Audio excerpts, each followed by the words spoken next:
On fait quoi plus de 100 ans après? Est-ce qu'on peut rembourser financièrement une telle dette? Je ne sais pas, c'est trop compliqué. Au fond, ce que les Noirs, au-delà de l'Afrique et ses diasporas, ce qu'ils attendaient depuis longtemps, c'était la reconnaissance.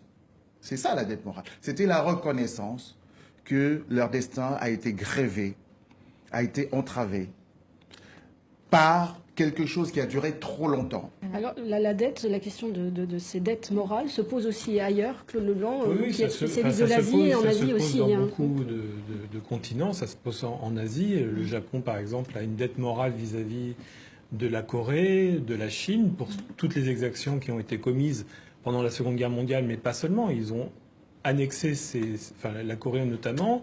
On parle beaucoup de la dette réclamée par la Grèce, aussi à l'Allemagne. Et tous ces éléments-là ne sont pas simplement des questions purement financières.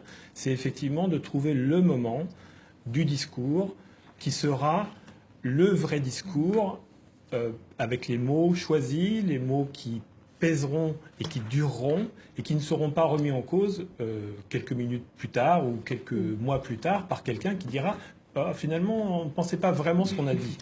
La question de l'indemnisation prit des proportions et surtout une orientation particulièrement surprenante. 150 millions de francs or afin d'indemniser les anciens colons qui le réclameraient. Certains ont appelé cette exigence la rançon de l'indépendance. Eh bien, quand je viendrai en Haïti, j'acquitterai à mon tour la dette que nous avons.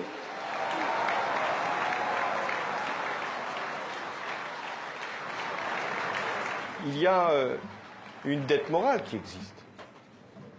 Cette dette morale, je l'ai évoquée en Guadeloupe. On ne peut pas changer l'histoire. On peut changer l'avenir.